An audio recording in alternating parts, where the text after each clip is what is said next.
Hi viewers. இன்னைக்கு April 8 Siragadikka Aasai serial என்னாச்சுன்னு சொல்லி பார்க்கலாம்க்கு முன்னாடி எங்க சேனல் சப்ஸ்கிரைப் பண்ணாதவங்க மறக்காம சப்ஸ்கிரைப் பண்ணுங்க.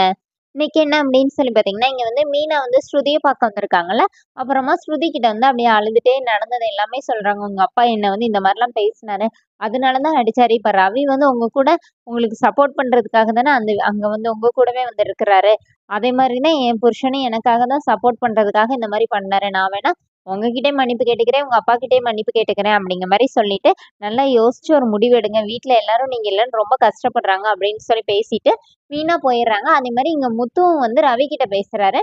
அப்ப ரவி என்ன சொல்றாருன்னா, இந்த மாரி அவர் என்ன அண்ணி என்னலாம் பேசினாருன்னு எனக்கும் தெரியும். அதுக்கு நானும் அவர்கிட்ட வந்து சண்டை போட தான் செஞ்சேன். ஆனா நீ என்கிட்ட சொல்லியிருக்க வேண்டியது தானே! நீ எதுக்கு கை நீட்டின? அப்படின்னு சொல்லி ரவி கேட்கிறாரு. அப்புறமா அவங்க ஃப்ரெண்ட் வந்து இவன் ஒண்ணும் அவங்க வீட்ல தங்கலண்ணே, இங்க ஒரு பின்னாடி ஒரு ஸ்டோர் ரூம் மாரி ஒரு சின்ன ரூம் இருக்கு. அதுல ஏற்கனவே 4, 5 பேர் தங்கியிருக்காங்க. அங்க தான் இவன் படுத்திருக்கிறான். அங்க கரப்பான்பூச்சி வேற இருக்கும் அப்படிங்கிற மாரி அவங்க ஃப்ரெண்ட் வந்து சொன்னோனே, முத்து போய் அந்த ரூம பார்த்துட்டு, "ஏன்டா இப்படி? உனக்கு எனக்காச்சும் அப்பா மட்டும் தான் இருக்கிறாரு. உனக்கு அப்பா, அம்மான்னு வீட்ல எல்லாருமே பாசமா இருப்பாங்களேடா! நீ ஏன் இங்க வந்து கஷ்டப்படுறன்னோனே, "ஸ்ருதி இல்லாம நான் அந்த வீட்டுக்கு வரமாட்டேன்" அப்படின்னு சொல்லிட்டு ரவி சொல்லிடுறாரு. இப்ப மீனா வந்து அவங்களோட வீட்டுக்கு போறாங்க. போயி பூ கட்டிட்டு அவங்க அம்மா கிட்ட நடந்த விஷயத்தெல்லாம் சொன்னோனே, இப்ப சத்யா வந்து அப்படியே பஞ்ச் டயலாக்கா சொல்றாரு. இந்த மாரி நேர்மையாலாம் வாழ்ந்தாலாம் இங்க யாரும் மதிக்க மாட்டாங்க அப்படின்னோனே, இப்ப மீனா என்ன சொல்றாங்கன்னா, நம்ம அப்பா நமக்கு அதுதானடா கத்துக் குடுத்துருக்கிறாருன்னோனே, இப்ப சத்யா வந்து அப்படியே நீளமா பேசிட்டு அவர் எந்திச்சு போயிர்றாரு. என்னம்மா இவன் இப்படி பேசிட்டு இருக்கான்னோனே, இவன் படிச்சு ஒரு வேலைக்கு போயிட்டான்னா சரியாயிருவான். இவன் ரொம்ப நாளா இப்படிதான் பேசிட்டு இருக்கான் அப்படிங்கிற மாரி அவங்க சொல்றாங்க. இங்க என்ன ஆகுதுன்னா, ஸ்ருதி டப்பிங் பேசிட்டு, அவர்கிட்ட வந்து எனக்கு ரொம்ப பசிக்குது. இன்னும் 2 எபிசோட் வர சத்தமா பேசணும்.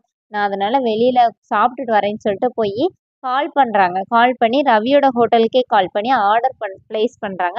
அப்ப ரவியோட ஃப்ரெண்ட் வந்து ரவிய கூப்பிட்டு, "இது தான்டா ரொம்ப முக்கியமான ஆர்டர். உன் ஒய்ஃப் தான் இதெல்லாம் ஆர்டர் பண்ணியிருக்காங்க" அப்படின்னு சொல்லி ரவி கிட்ட குடுத்தோனே, ரவி அத வாங்கி பார்த்துட்டு, "ஸ்ருதியா?" அப்படின்னு சொல்லிட்டு சிரிச்சுட்டே போறாரு. அதோட என்னோட எபிசோட் எண்ட் பண்ணிட்டாங்க. நாளைக்கு என்ன அப்படின்னா, விஜயா வந்து என் பையன் இந்த வீட்டுக்கு வர வரைக்கும் பச்சை தண்ணி கூட என் வாயில படாதுன்னு சொல்லிட்டு சாப்பிடவே மாட்டேன்னு ஸ்ட்ரைக் பண்றாங்க.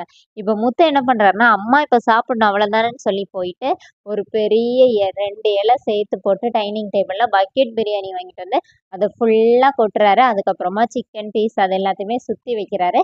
மனோஜ் அப்படியே ஆன்னு வாய பொளந்து அப்படியே பார்த்துட்டே இருக்கிறாரு. இங்க விஜயா வந்து போயி ரோஹிணியோட ரூம்ல போய் உட்கார்ந்துருக்காங்க. அந்த வனத்துல வந்து அப்படியே பார்த்துட்டே இருக்காங்க என்ன பண்றதுன்னு. பின்னாடி ரோஹிணி வேற விஜய் என்ன செய்ய போறாங்களோன்னு சொல்லிட்டு அவங்களும் ஆர்வமா பார்த்துட்டே இருக்காங்க. அதோட என்னோட எபிசோட் எண்ட் பண்ணியிருக்காங்க. Thank you.